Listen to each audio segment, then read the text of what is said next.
You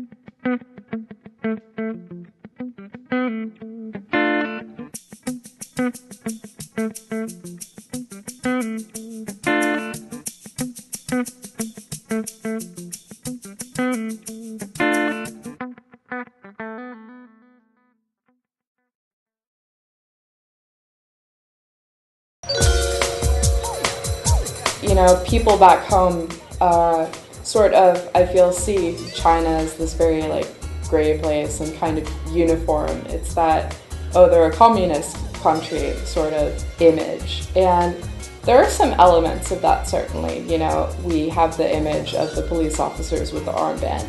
That actually does exist. But I came here and it's just such a vibrant city. There's so many different kinds of people all here doing different things for different reasons. As I mentioned before, I feel in terms of the workforce, there's more of a sense of pride in the work that one does.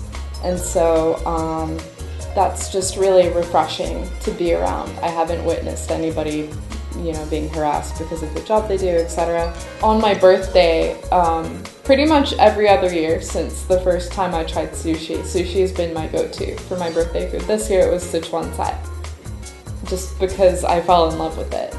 And I cook at home. I've learned to cook a couple of Chinese dishes. I can make, if I say so myself, a pretty good jiajiang mian.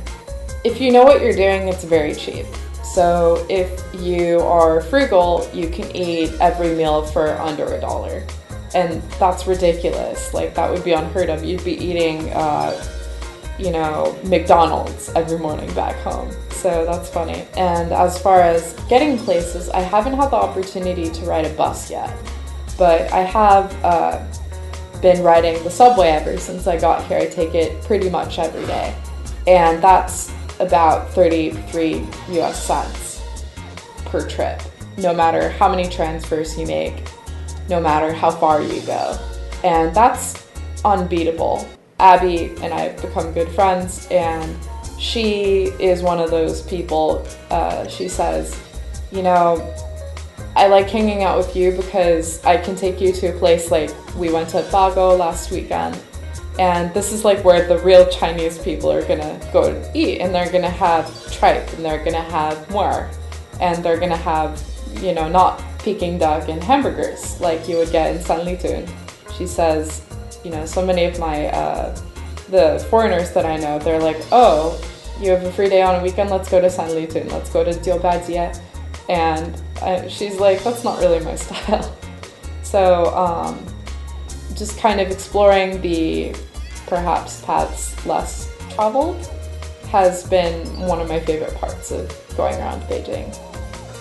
Every evening after a certain time, even in Shuangjing, if you go to the square by the supermarket, you've got people doing Dance Dance Revolution, you've got people doing mock KTV, and it's just so cool to watch all of them. And I've even seen some people dressed up in like ethnic minority Chinese garb and doing sort of the dances that would be expected of those minorities. I don't know if they're like legit belong to those groups or not, but it's certainly interesting to watch.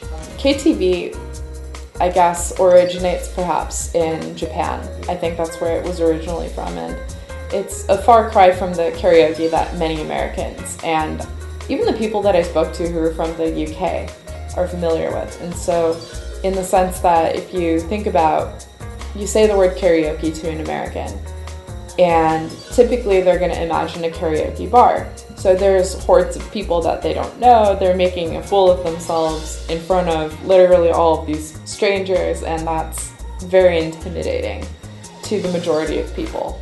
And enter KTV, you have a private room generally with a small group, or maybe a medium or even a large group, but all of people that you've invited.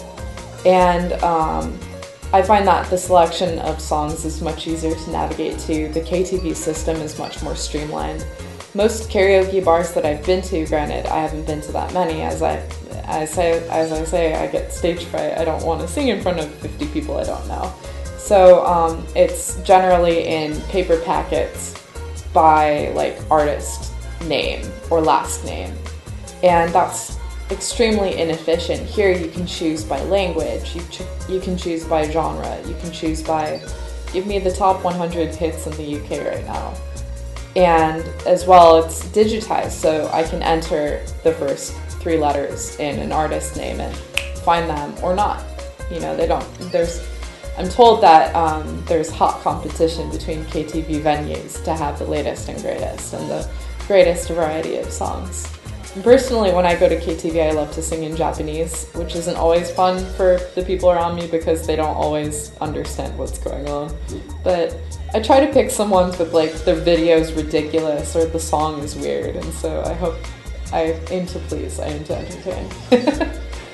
I think that gaining work experience is valuable no matter what job you're going to do, because you know, you could start out at an IT firm and end up at a law firm or, I don't know, with a theater troupe or something. But interning in general teaches you some life skills about interacting in a company environment that it's hard to get in most any other way. I mean, you could become an apprentice, I guess, but that's not really a common route to choose back home. And so you learn how to work for people, you learn how to be self-managing, time efficient, and sort of you get to see how the people around you interact with their company.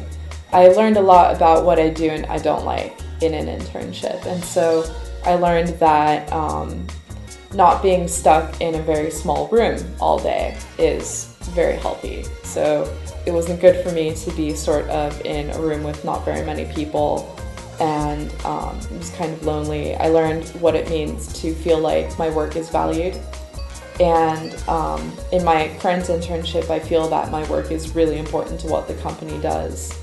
And I'm in some ways I add gears to the company machine, in some places I add oil. I help things run more smoothly. More deals get signed over KTV and a beer than on a desk in a conference room.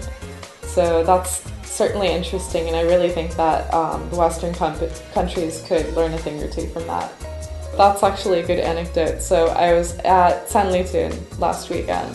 The first time, because I turned 21 while I was here, so it was my first time going to a bar and I ordered absinthe. So that's good stuff. But it was so funny because the absinthe is traditionally consumed with a sugar cube dissolved in it. And so what the barkeep did was he wet the sugar cube in the absinthe, lit it on fire with a lighter. So this thing's got like blue fire coming off of it. It's so cool to look at. So I've got my phone out and taking pictures. He turned around, whipped his phone out, took a picture of me, like being super excited about the absinthe. So that was just funny.